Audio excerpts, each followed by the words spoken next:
Hello and welcome to Nerdicky. For nerds, by nerds, I'm Nerdix Dave, and today I am joined by CCal Explosion over on the TikToks. How are you doing today? I'm doing great. How are you doing today? Excellent. I'm happy to be on here with you. And, just before going live, we are talking a little bit about conventions and stuff because I just got back from PAX Unplugged. And I will say, I usually don't sit in many of the panels, but I was a little sad that I missed. There was a couple TikTok panels. Even though I don't actually really do anything on TikTok, I am morbidly fascinated and forever curious about it currently. I feel like you just summed up the entirety of the TikTok experience, even for people who use it regularly. Oh, Um, I'm a and, lurker. I just creep on TikTok. That's it. yeah, there's nothing wrong with that. The lurkers are a vital part of the community. Or you've got the lurkers, you've got the commenters, and then you have the content creators.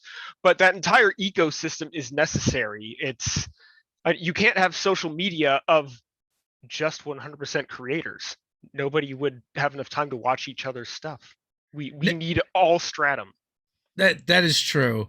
Now the question is, are you just on TikTok? Are you branching out into other things? Tell us Currently about just yourself. currently just on TikTok. My making content creation, I think similar to a lot of people's experiences, is because I got really bored during quarantine. Yeah. I never would have downloaded TikTok if it weren't for that. It took me like 4 months before I discovered, wait, there's TTRPG TikTok? Oh, I have found my people, and then a little bit while longer until I started actually making content.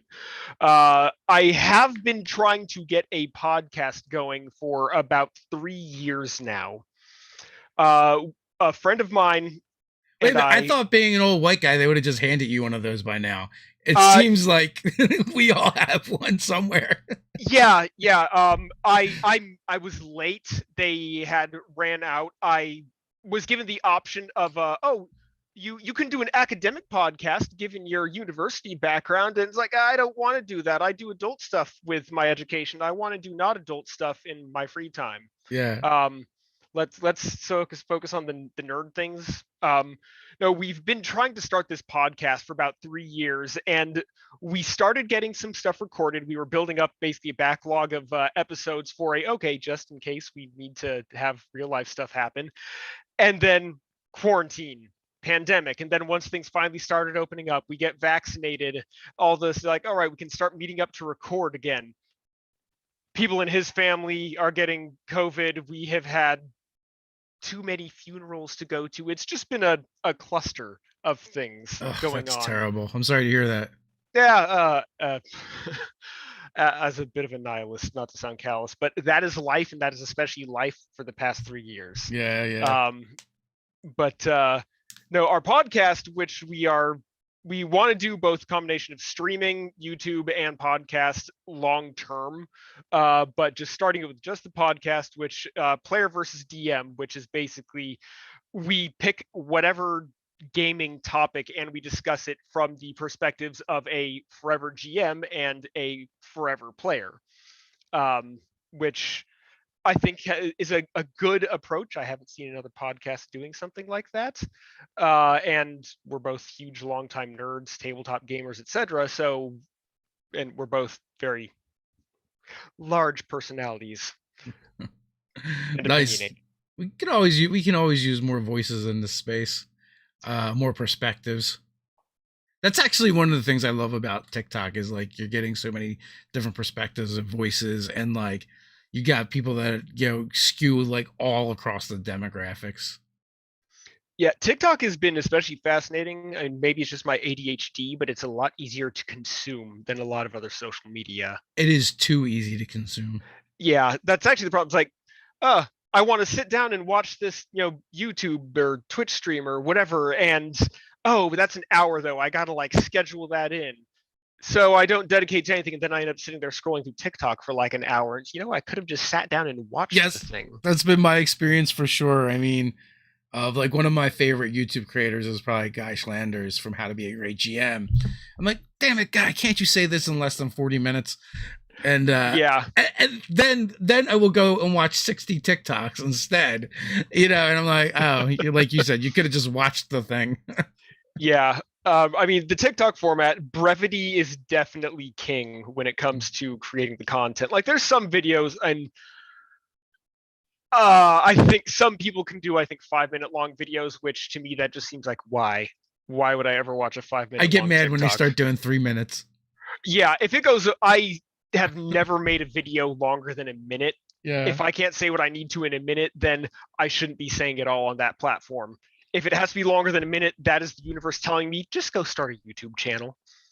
Yeah. I've got a friend, I think it's Volcanic Knight over on the places, and they started doing YouTube videos, and then they started messing with the shorts. I'm like, why are you bothering with these shorts over here? Why don't you just put them on TikTok? Yeah, I took a look at YouTube Shorts, and I get what they're going for. It's an interesting concept, but it's not one tick like any social media platform. TikTok already has the traction of being the biggest name Yeah. in that, but also the YouTube design isn't set up for the sort of um, social interaction that TikTok has. Any social media to some degree is built off of parasocial relationships in some mind. I mean, we all have content creators we follow in various places that when you're viewing them, you have a stronger attachment to them than they will ever have to you. Um, the healthy ones amongst us realize that. Um, but TikTok is designed to have those short bursts of interaction and then nothing. YouTube doesn't do that because even in YouTube Shorts, it's still the YouTube comments section. Yeah. I kind of want to make an RPG now where like everyone plays a social media platform, and it's the game is nothing but warring for attention. Ah, that is fascinating and terrible all at the same time. The first Yeah, thing that yeah, yeah. actually, the first thing that made me think of is Everybody is John, if you've ever played that. I have not. I have not. Okay, it's a one-page RPG, and all it is there's a person, John. They have multiple personalities. Your goal, every player in the group plays one of the personalities. Your goal is to take control of John and accomplish some objective. And you can lose control of John and one of the other personalities takes over. It's what I would call a one-page drinking game. Yeah, I've heard of it, but I have not yet checked it out. But I mean, you could fill a whole warehouse with the number of games I haven't checked out yet. So You could probably fill a whole warehouse with just the number of one-page RPGs I haven't checked out. So yeah, every time I think I have a good understanding of what's going on in the RPG scene, I realize there's so much more in the indie space that I'm just completely unaware of. what kind of content do you like making? What can people find over on your TikTok channel? What I enjoy making, that evolves. The TikTok atmosphere is good for rapid evolution as well. But what I enjoy making is content that will provoke inspiration. I want to help people, inspire people with ideas to insert into their games. One of the long-running series I had was Unconventional Encounters, which was mostly geared towards D&D 5e type stuff with interesting encounters to throw in your games. They were usually 15 seconds long, just enough to give you a prompt and maybe an idea for a creature to use. I've done a little bit of world building stuff lately. The past several months has mostly just been dialogue, pretty much responding to comments about various ideas within the game. Some of it's the age-old question: should sorcerers be concasters? And then some of it a bit more esoteric. But the foundation of my content has always been shit posting. That's It's a very that vital, is important role. Yeah. Somebody has to do it, and you know what? I was good at it for the longest time. The content I was known for was starting off of my video with who wants to piss off some dungeon masters or players or something to that effect. Yeah. And it was generally speaking satirical. It's usually I was playing my game over the weekend, and man, as a dungeon master, I did this really dumb thing. So they were mostly self call outs, but they were also true. Every now and then they were informative, like some bad trend or thought had been going around So occasionally there'd be, who wants to piss off some dungeon masters, say the thing, and they're like, that's it. There's no joke. This one was actually serious. Yeah. Um, but I think my brand could be distilled down to a 50-50 mix of good ideas and neurotic rambling. So, how did you get in? What was your introduction into gaming? My introduction to gaming, that's the simplest answer to that is second edition AD&D. That is the simplest answer possible. It's a longer story than that, but we'll just go second edition AD&D. Otherwise, it'll take me like an hour to old man nostalgia my way through how I eventually came to sitting down at a table. Yeah. Oh my gosh. I mean, back then it was a lot harder to find out about D&D, or like it was almost like D&D found for me, like, and a lot of people I know, I feel like D&D found you. You didn't really find D&D. Yeah, I mean, I was always a huge fantasy nerd. I grew up on bad fantasy movies, the fantasy glory that was 80s and early 90s movies. So terrible. Conan the Barbarian, Willow, all that. I loved it. Beastmaster. Oh, Beastmaster is a special kind of bad, and I love it for that. It is everything awful that I want to be in an old school fantasy movie. Yeah. Yeah. But my first game of D&D ever, it was second edition AD&D. I was handed a character by the DM. It was me and one other person, and we played in a reserved room in our local library for a few hours, and it was terrible. And I still came back for more eventually. Did you know it was terrible at the time? Yes. It wasn't the game, it was the people. Because what happened was I was given a character, a random level 1 human fighter, who was even named for me, and the name was Rand Althor, and this is before I'd ever picked up a Wheel of Time book. So like 10 years later, when I finally read the Wheel of Time, I was like, wait, that name's familiar. There was literally nothing original in this first session. Okay. But one of the other players was playing a paladin, and there was, of course, a DM NPC. And they were both, of course, way too powerful. It starts out in a tavern. What are you doing in a tavern? Well, I don't know. I guess I'm sitting there drinking a beer, or I'm sorry, an ale. And then the paladin comes up, breaks my table in half. Like, I get hit with like a hold person or something so they can assert dominance, and then I'm dragged along on an adventure. We randomly in the forest fight some sort of spectral undead thing. I get paralyzed, and I'm sitting there paralyzed for like 10 rounds while the DM NPC and the other player kill this thing. And that was the entirety of my first session of D&D. That is terrible. Yeah. I recently did a video about one of my other earlier sessions. I didn't have a good D&D experience until I started DMing, actually, which I think is why I'm basically a forever DM. I just had a string of bad groups. I did a TikTok somewhat recently about rolling D20s to determine ability scores. Somebody had made a joke about rolling D20s for your stat array for maximum chaos. And my first and only time rolling D20s, I was 16, staying over at a friend's house, playing D&D, first time with this group, first time with this DM. I only knew one other guy there. We had to pick our race and class first, and then we had to roll the D20s in order with only one reroll. I had 1, 2, 3, 5, 7, 17 as my ability scores. I think I added an extra number in there, but whatever. Either way, everything was single digit other than a 17 in charisma for my half-elf fighter. Yeah. I could barely pick up the weight of my own clothing, let alone a weapon. And then I arbitrarily got killed by one of the other players who, at level 1 also, with a high stat array, dual-wielding lightning katanas, because reasons, evidently. Yeah. Why would you not dual-wield lightning katanas? Yeah, at level 1, being your random whatever they were. I don't even remember that part. But and the player that killed me, it wasn't even their fault. The DM basically made their player kill mine. And so I was thinking, all right, maybe this is a mercy kill, and they're just gonna have me roll up a character with better stats. And then after like an hour and a half, 2 hours of realizing they weren't gonna have me jump into the game, I walked home 6 miles at like midnight.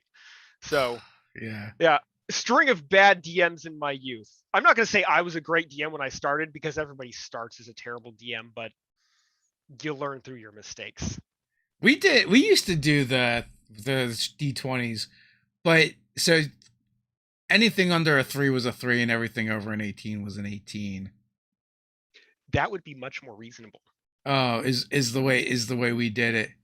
I mean, we've done it so many different ways. We definitely did a stint where we would do we definitely did a stint where we did 3 die 6, play them where they lie. Although we did tweak it a little bit, ones were 6s, so you had a little bit better chance. And you also picked your racing class beforehand. And if you happen to say like, I'm going to play a paladin, and you didn't roll the requirements, then you were just a fighter. So, One of my first long-term characters was a paladin who ended up getting turned into a fighter halfway through. I fell from being a paladin. It was actually, I regret nothing because this was one of my few good experiences as a player, and I still love this character to this day. But I just remember, it's like, man, all that experience. Man, if I had equivalent experience on the fighter track, I'd be like 3 levels higher. yeah. Damn it. Early editions were weird. Yeah, I was going through some of that recently and looking at the experience disparity on the priest track between cleric and druid, and man, that was wild. Yeah. Druid Highlander alone was crazy. And then you look at the rogue, right? Or not thief back then. Yeah, thief. Needed like half as much as anybody else. Yeah, which is funny because maybe it's just the style of game I was in. The rogues usually had more opportunities to get all the bonus experience from doing things like disarming traps. So our rogues were always way higher level than everybody else in the group. Because it wasn't until 3rd edition that I really encountered things like milestone leveling and group experience. So our clerics and our rogues always just out-leveled everybody because they got that bonus experience from disarming traps and healing people. Our 1DM, like if you died, you would come back as a new character, but you always came back as level 1. Only when our characters were like 9th, 10th level did he allow the players coming back into the game to come back in at like 3rd level, which meant you were just always going to keep dying and having to come back with new characters. Yeah, having experience with that is the reason that I'd never ran my games that way. If somebody died, brought in a new character, I used to, okay, I'll bring them in as the same level as the rest of the group, and they might be a little bit behind, but they're never going to be more than 1 level behind. And these days I just do milestone experience. Everyone is the same level. All having a different level spread does is make it more annoying for me as a DM to build encounters that are fun and engaging.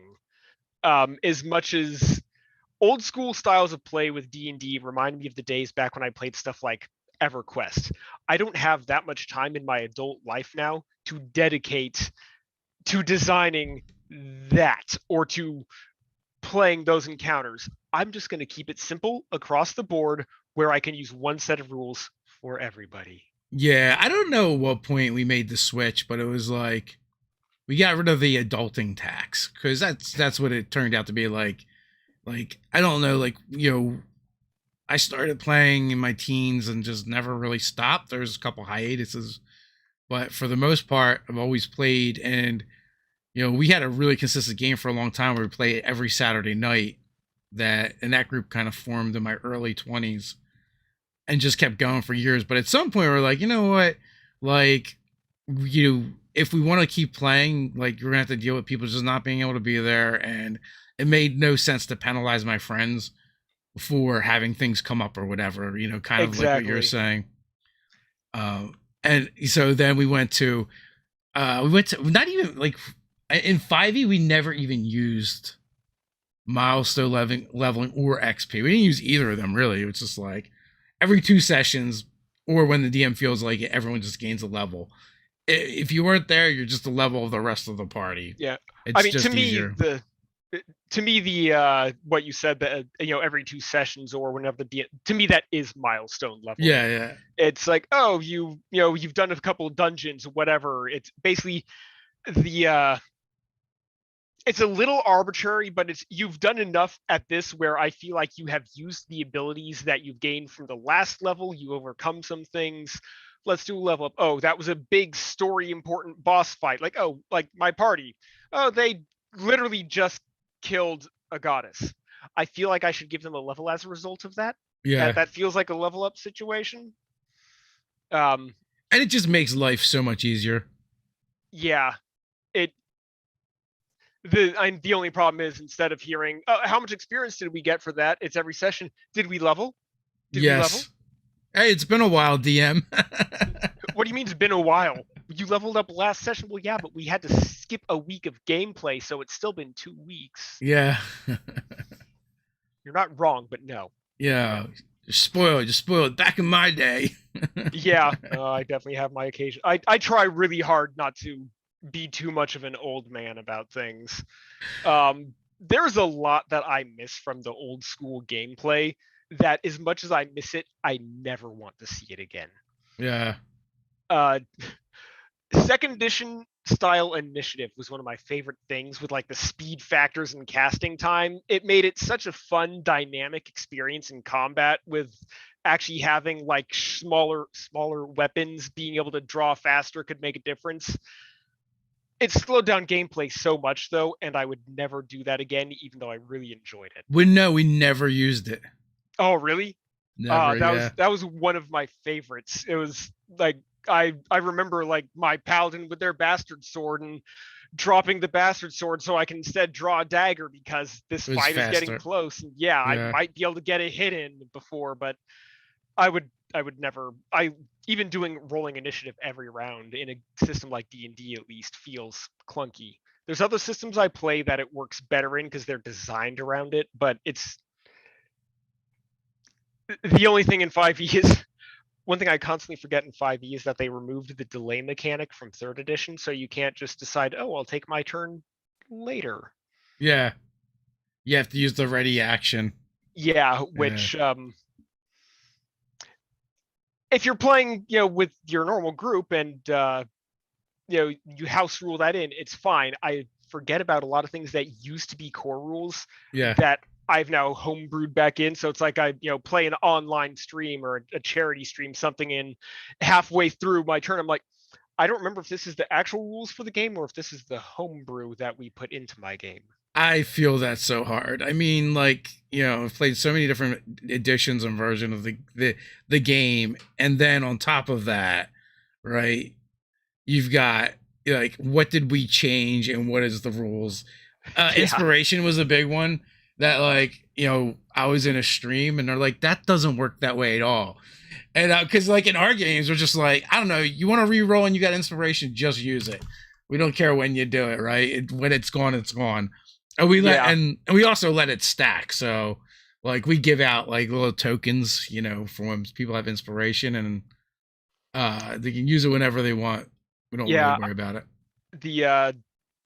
I treat inspiration similar to Pathfinder hero points or Savage Worlds bennies, where it's more than just, add a little bit. No, you can make a reroll with it. You can stave off death with it. It's so occasionally I have to, what's the actual rule on that? You know what? I'm going to just not use it because I don't remember and I don't want to slow this down. Yeah. I'm very disappointed Wizards of the Coast have never really done anything else with the inspiration mechanic. Like, it feels like there's a lost opportunity there. Like, it's good, but actually, what is the actual, is inspiration just you roll with advantage? I don't even remember. Yeah, you get the roll advantage. You're supposed to call it when you want to use it. Yeah, there's so many. I've done that a few times as a rogue, only because that allows you to get your sneak in. Yeah. There's so many ways to get advantage, though, that it really feels like they could have done more with it, like you said. Even if they tacked on stuff later, it would have been fine. Like, yeah. I think one of my given the style of gameplay that I used to do with things like third edition and Pathfinder, I have a large emphasis on tactical gameplay. I run very brutal, punishing combat, but I reward my players a lot for maximizing tactics, which in third edition in Pathfinder, you had all the different bonuses, attacking from higher ground, Yeah. flanking, you do things right, you're getting like a +10 bonus to Using your a attack left rolls and hand when stuff. they're right-handed, like anything. Yeah. Now with fifth edition, it's no matter how tactically sound you are, the best result you can get is you have advantage. Yeah, so, there is no gradation whatsoever. There's no nuance. Like, I love the simplicity and the speed of 5e, but I definitely, my group likes a little bit of crunch, so we've homebrewed some crunch back in to kind of allow some of that tactical granularity, for better or worse. Yeah, it makes sense. Brian's got a question. What is the most overblown D&D topic in the TikTok realm? Seems like there's always something game breaking. What has been, the question would be, what is the most recent overblown topic? We are, every week we've got something new. This week, actually, we just got off of getting your players to run away from combat was a huge thing for the past week. That was massively overblown. I kind of started that. That one was a little bit my fault, actually, and it just spread. We are back on ability scores and casters. Currently, we are arguing about should Warlocks be Charisma casters and should Sorcerers be Constitution casters. Those are the arguments at the moment. What else would you make a Warlock? I actually like int. Intelligence? Yep, because in my mind, this is my internal logic for it, the Warlock is calling on other powers for their casting ability. Charisma to me has always been something very internalized, your internal power. Whereas the Warlock, they had to make contact with some eldritch entity and bargain for power. So my trope for the Warlock is the person who was brilliant but arrogant. They devised a method to contact some being beyond their understanding and thought that their intelligence would allow them to come away from those meetings unscathed. It's very Lovecraftian in its nature. I am brilliant, therefore I will not make the same mistakes. Oops, I succumbed to madness and contacted an elder god. Happens. It does. I think you can make an argument for a lot of things. Yeah. Intelligence is just my preference.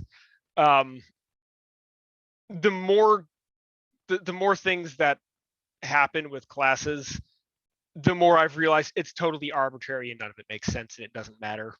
Game balance is an illusion. Yeah, I mean, even in 5e in the design, they kind of said that, like, we potentially made some things unbalanced. Like, Fireball's always been cool in the game, so we're just going to make it better. Yeah, Fireball is definitively the best spell per level damage. Yeah. And it pretty much always has been. It's always been the benchmark for damage spells, and with good reason. It's iconic. Now, TikTok is volatile. What's nice is within TikTok, we haven't had to get on any, I will call it crusades lately. The TikTok community, or D&D TTRPG community in general, but especially within the D&D TikTok, it is a very progressive space for the most part, and it is a very queer-friendly space. So occasionally the hate rolls in, and there's some legitimate animosity, but usually we're just doing the same things that we've been doing for years, arguing about what alignment is. What alignment would Captain America be? This is or isn't. They're really important questions. Yeah, it's the things that I'm actually on here to discuss. I'm not here to discuss serious things. I'm here to discuss the same arguments I've been having and watching a bunch of young kids rediscover the same jokes we were making 20 years ago. Yeah. It's like the ability scores described as tomatoes. I've been hearing that for like 25 years now, but every time I see somebody make a video about it or a meme about it, it is mind-blowing rediscovery for somebody. Yes.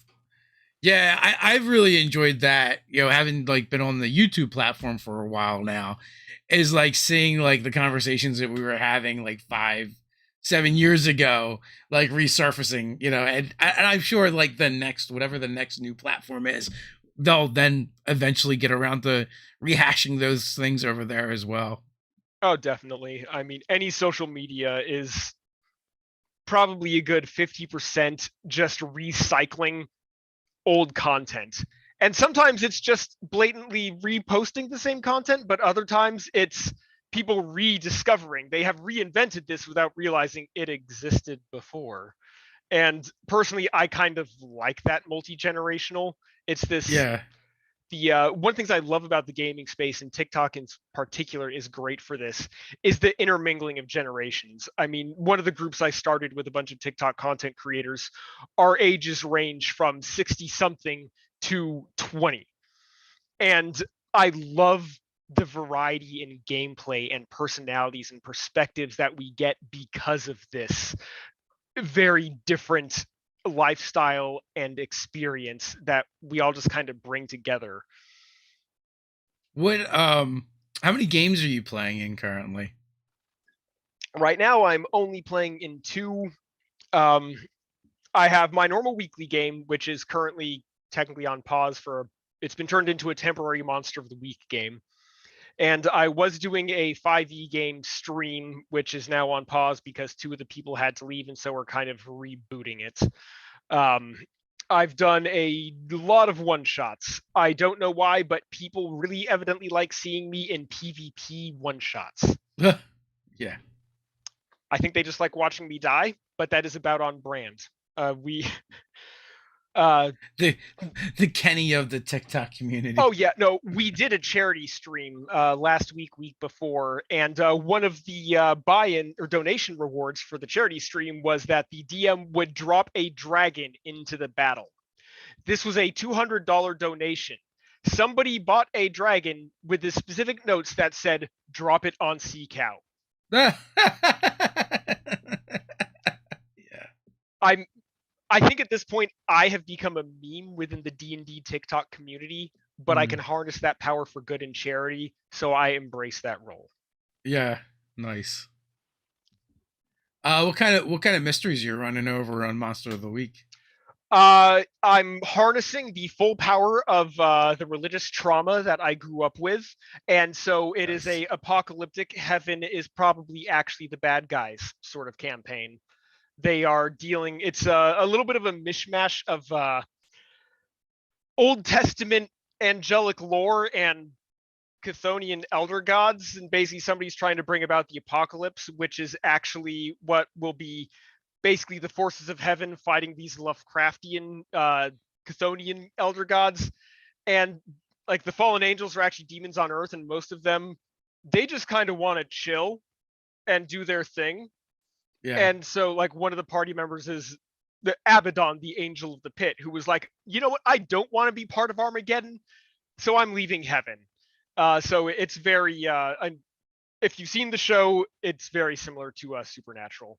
It's very Supernatural inspired, just without the teen romance. Okay. Yeah. So sounds a bit headier than our Monster of the Week game. I mean, one of the episodes was literally them summoning Davy Crockett's ghost in order to kick him in the crotch. Yeah, that's a very different tonal shift. Um, Yeah. my Like, and that was the solution they came up to with to up with for a particular problem.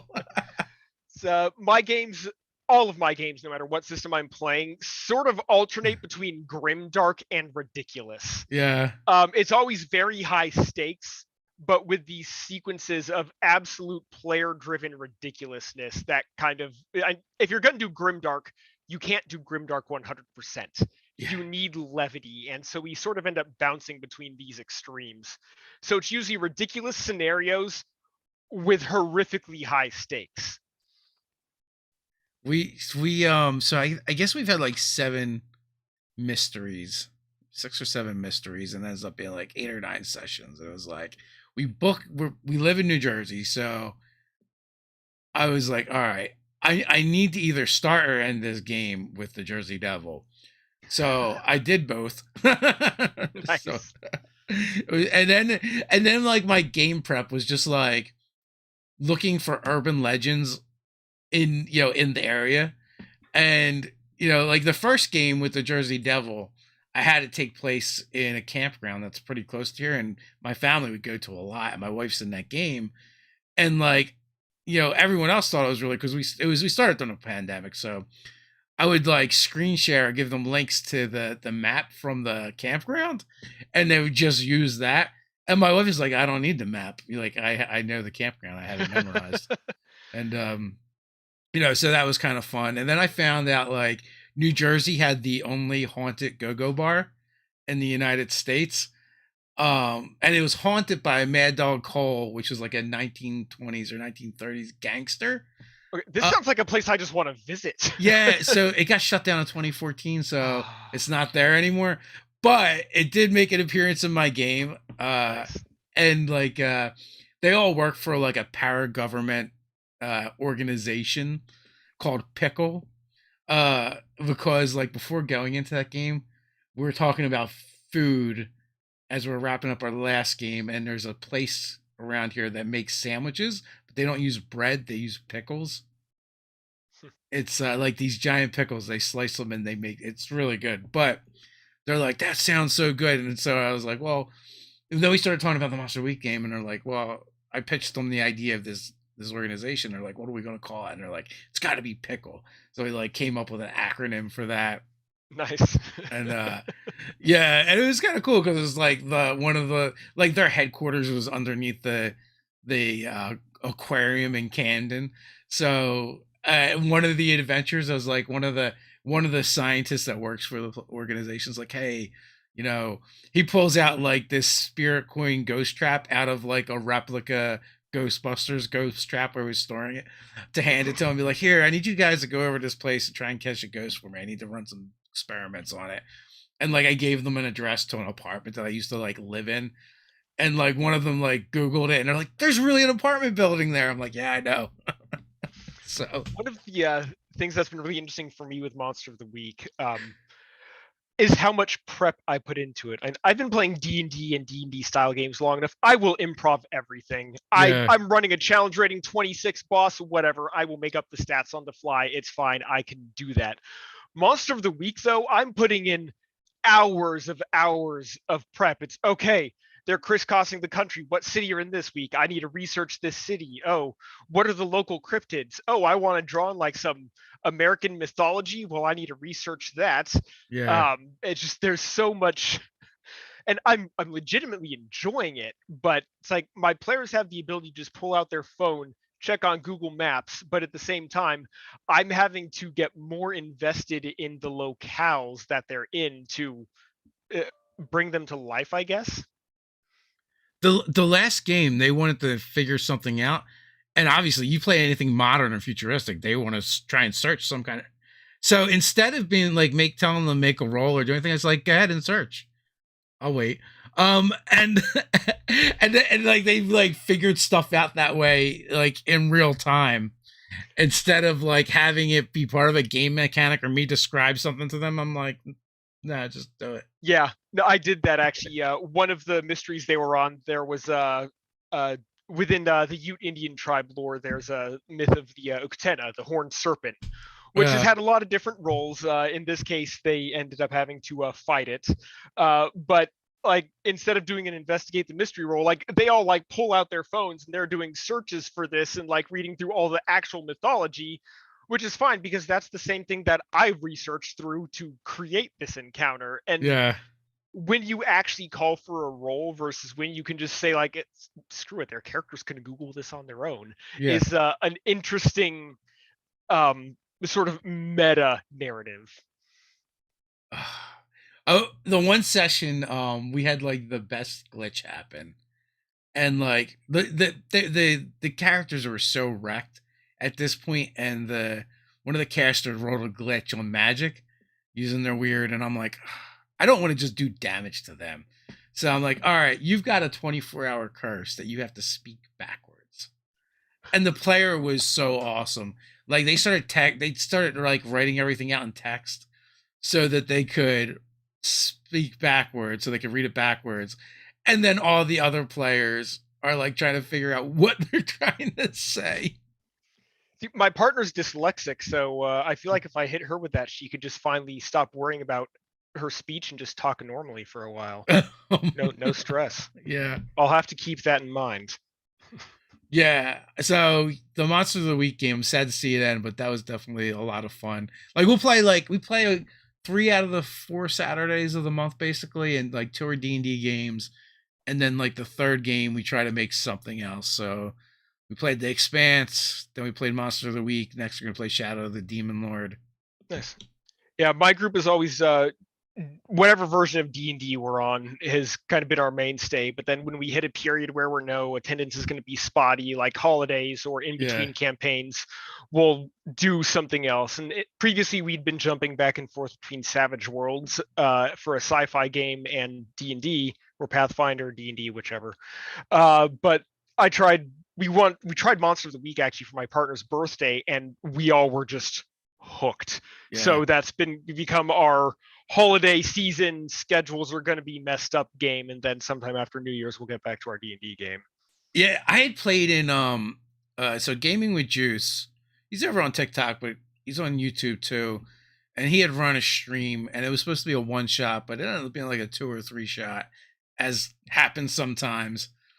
And so I played in that game, and that was my first experience with playing Monster of the Week. I played a monstrous, so he was supernatural, and it was a werewolf that was allergic to dogs. I you know, I'm like the worst player. Like I am been doing this too long to be serious anymore. No, absolutely. I don't want to be dramatic. I just I want to make a werewolf that's allergic to dogs. That's all. There's a difference between not taking the story seriously and having a serious character.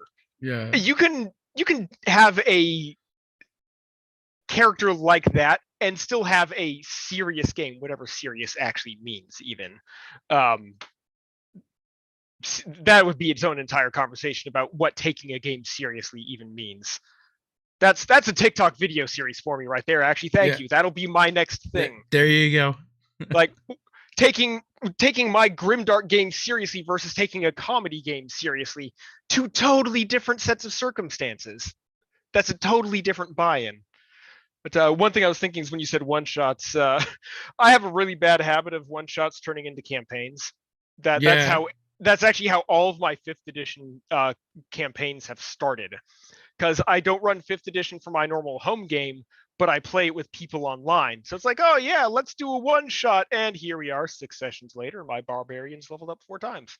Okay, I'm not upset about this. As a player or as a DM? As a player, fortunately. I did not get to be a player until TikTok, and that might actually be the secret reason that I'm still engaged in TikTok, is because I have found so many other DMs on TikTok and been able to be a player. Actually, the stream we were running for a while before it got put on hiatus, and now we have to kind of reboot it, was we were doing the rotating DM thing. It was going to be it was all of us were DMs, but we were just going to, okay, you're running this session. It hands off to the next person. Just keep rotating with no real end goal. So it's just going to be the story is a surprise to everybody, which I know some people have done before. It was actually a new experience for me. And we're going to get back to that. But like, I love DMing, but there is something very refreshing about being a player that I had not encountered in a long time, because my previous player experiences were terrible. Yeah. Well, when you play with a bunch of GMs, it's usually a good game. Not always. I mean, I also definitely know people that are like, I am a terrible player. I only GM because I know I'm a terrible player and I'm a control freak, so I have to GM. Getting over being a control freak was the hard thing for me. Like, my players every now and then would try running something, and stepping back from the this is how I would do it Yeah. was really hard, especially because a lot of these people, some of my players, their only real gaming experience has been with me. So they grew up expecting or thinking my style of GMing is the correct way to do it. Yeah. And the thing is, there's not a correct way to GM. And there's only wrong ways. Yeah, there are definitely wrong ways, but there is no definitive right way. Yes. Again, wrong ways is its own entire conversation. There's another series for you. Yeah, that's actually a strong, going back to that question that was asked, that is a reoccurring conversation on D&D TikTok that always causes controversy for some reason. That's things like consent and safety tools in gaming. I will never I have never actually used until very recently things like a consent sheet for gaming.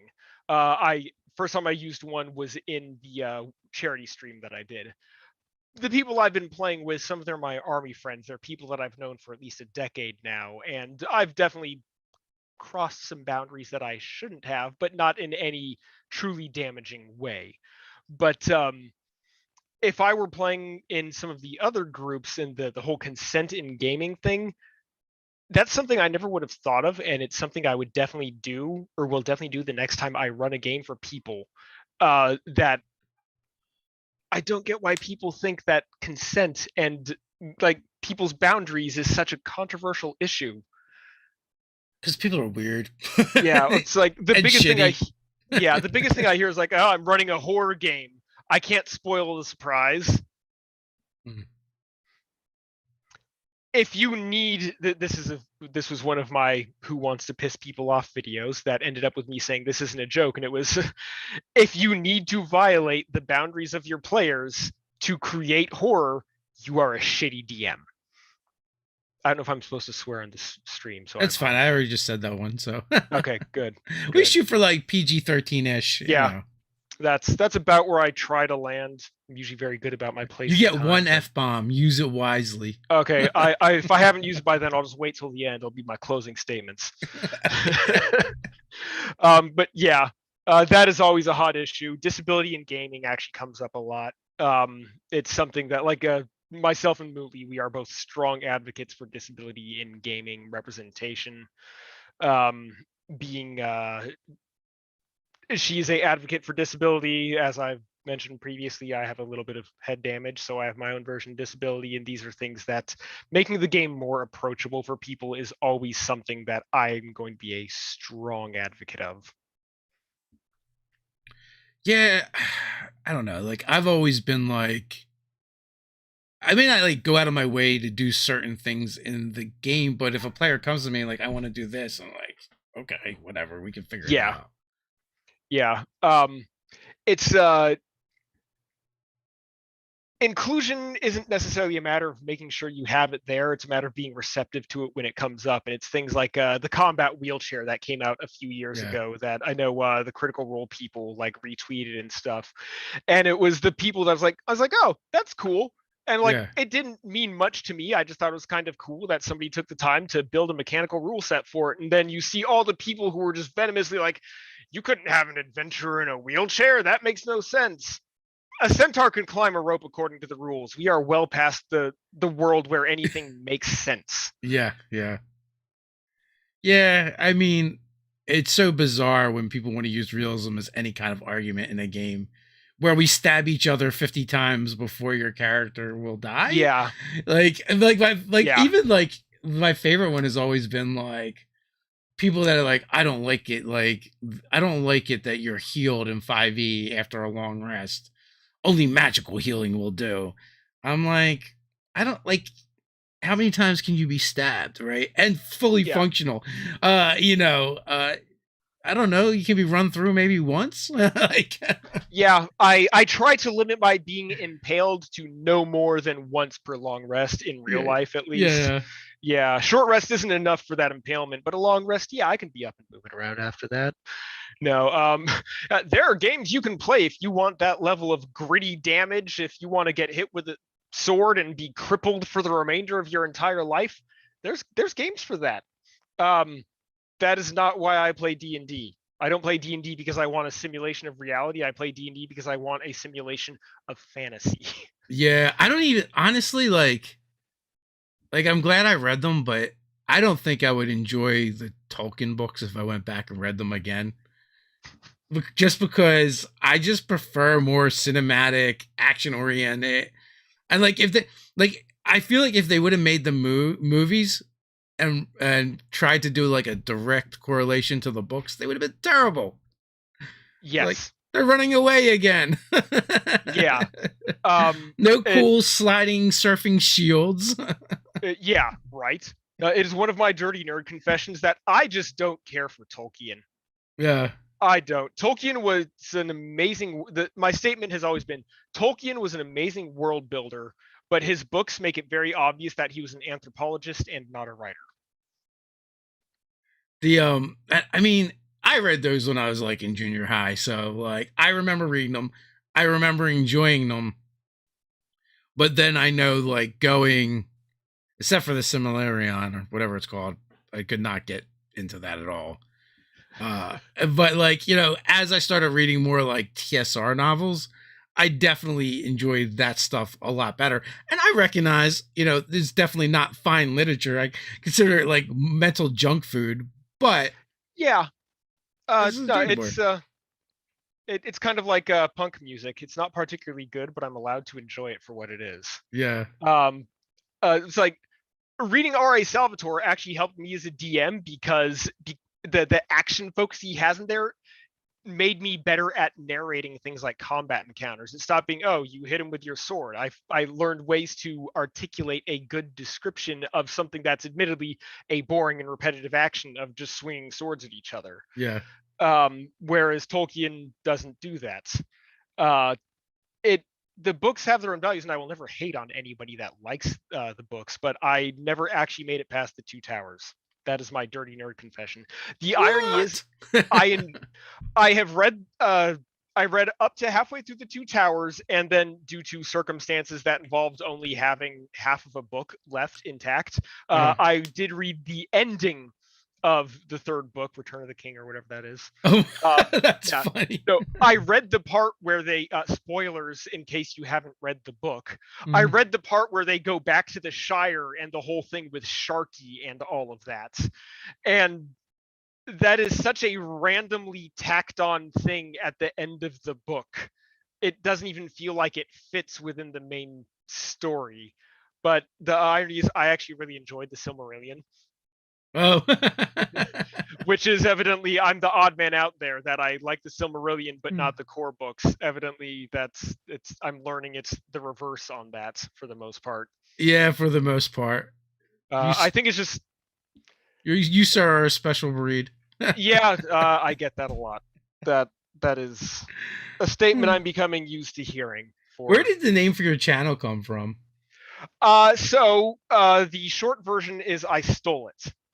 Nice. The slightly longer version is that a friend of mine had the nickname Sea Cow, and when we were stationed up in Alaska and lived together, and we had his Xbox, and we were setting up Xbox Live for the first time, he'd to set up a username. He had gone out to the store, and I continued setting it up. And so it was like, what would he? Oh, his nickname Sea Cow. We're like, nah, that's not extreme enough. We need something more metal. And we had been watching a lot of Metalocalypse at the time. And so we're like, no, we need to make this more extreme. It's Sea Cow Explosion. And so that was the Xbox username we got. Then when he left, he gifted me his Xbox. And because I had spent money on that, I kept the Xbox. And so that became my gaming account name. And that just gradually became my everything account name. So theft is the short version.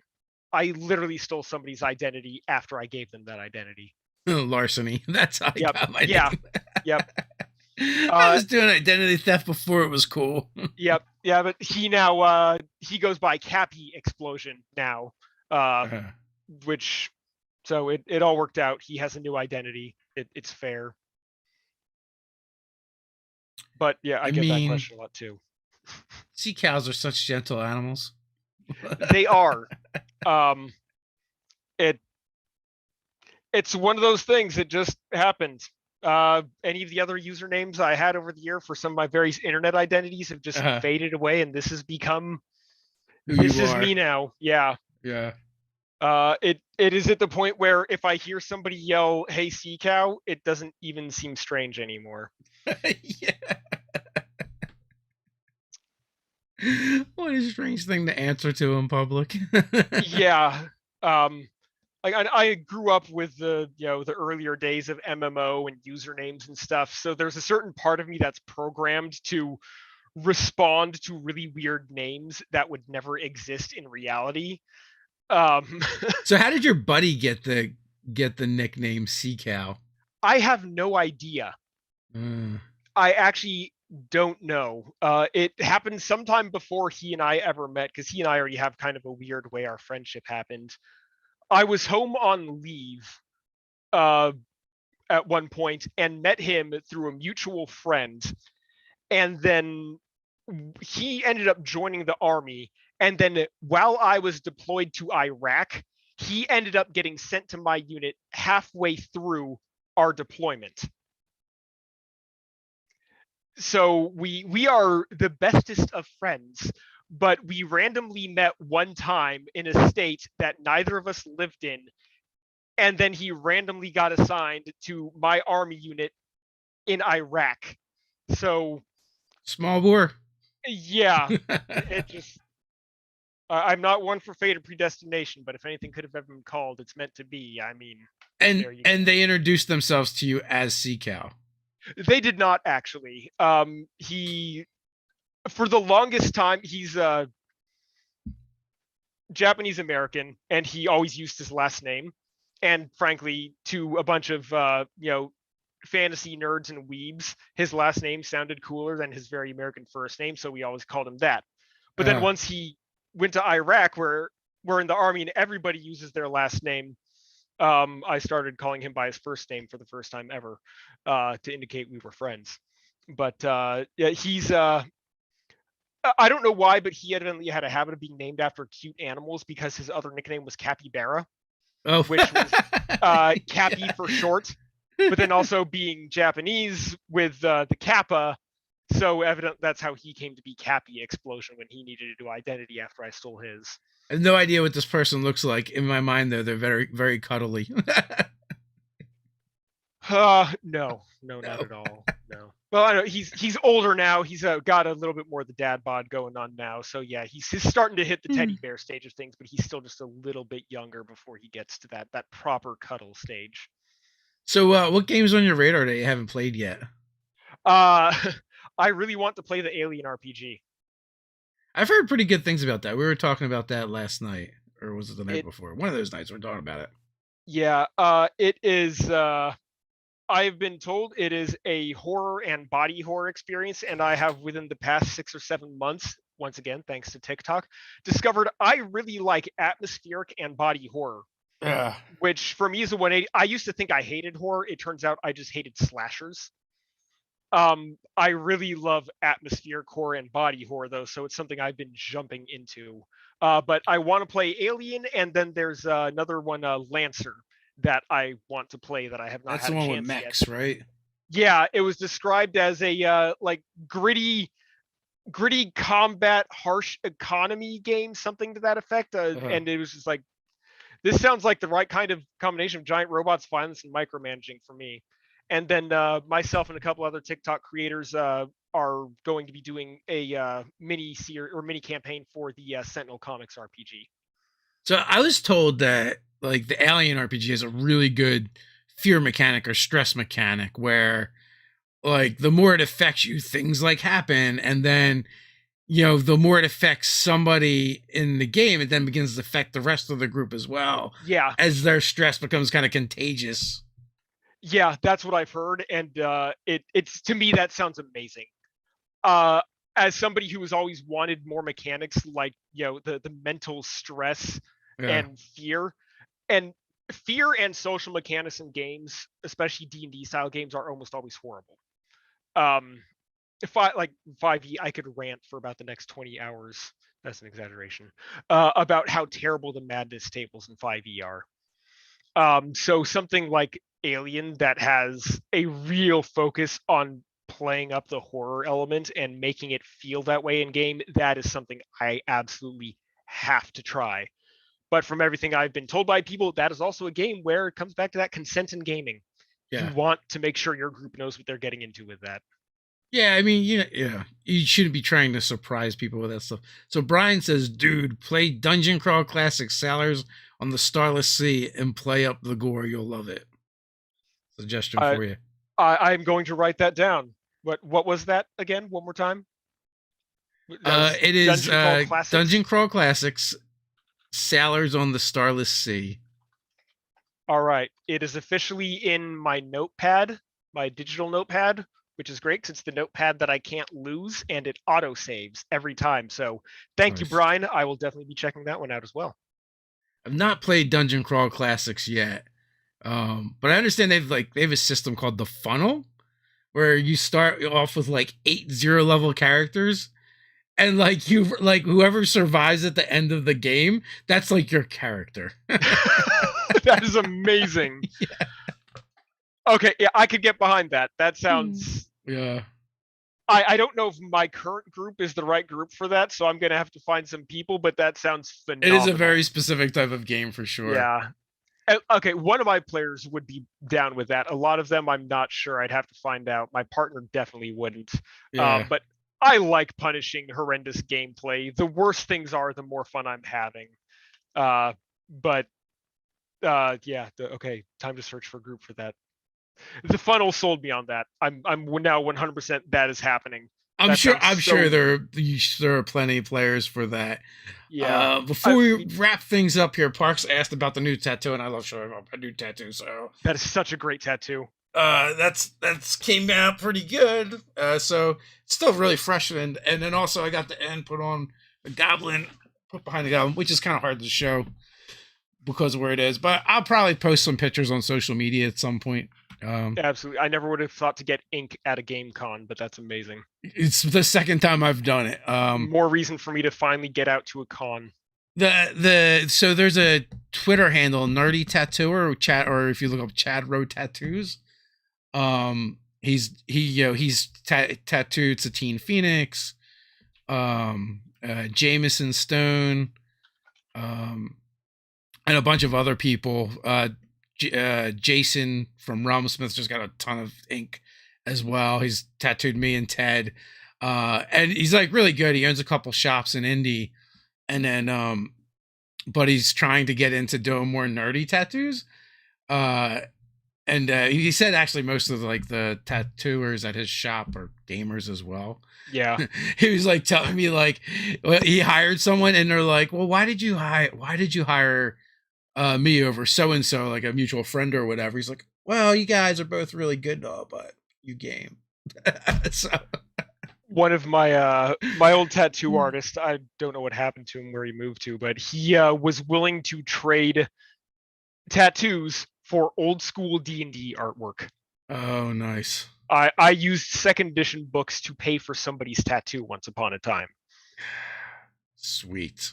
I kind of miss those books now, but yeah, I went through a long period of not getting any tattoos, and then I encountered Chad, and then I was like, once you get one, like the itch is there for a while to keep getting them.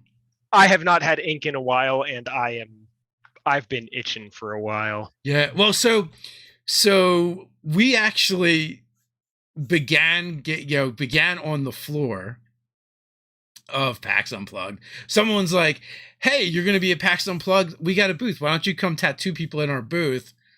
And then you can tattoo some of our staff and we'll stream it. It's like, okay. So in the time it took him to get set up and get like partway through my tattoo, he was like completely booked throughout the weekend. But apparently not all the I's were dotted and T's crossed. So at some point, someone came around from Unplugged and like, hey, do you got paperwork for this? And then like yeah, both like the person that had the booth and Chad were kind of did one of these. I thought they took care of it. And then so they were like, well, I'm gonna go look into this. And a little while later, we found out that they would be shutting us down soon, so we had to pack it up and move elsewhere. But I suspected that might happen, but he's trying to figure out how to get at more nerdy conventions and legitimately have a booth, and he wants to show up with like 4 of his artists. Oh, that would be amazing. Yeah, and get like a double booth and rock it out. Well, so we are planning on having our own convention. We began setting everything up and getting things started in the end of 2019.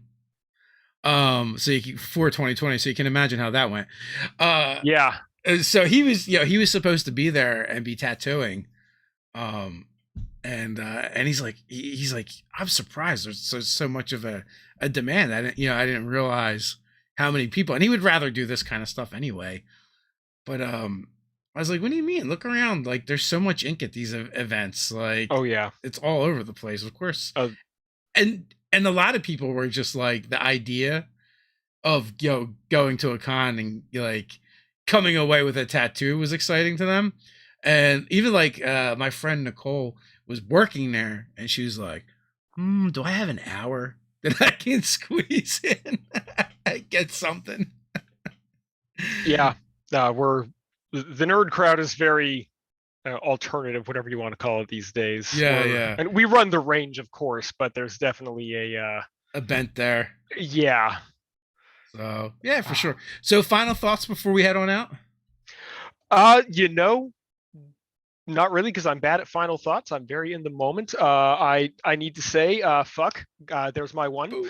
And thank you for having me on the show. It has been great. And well, thanks for being on. As always, folks, links are in the description. Check out the link tree, not trink, in the description. And until next time, stay nerdy.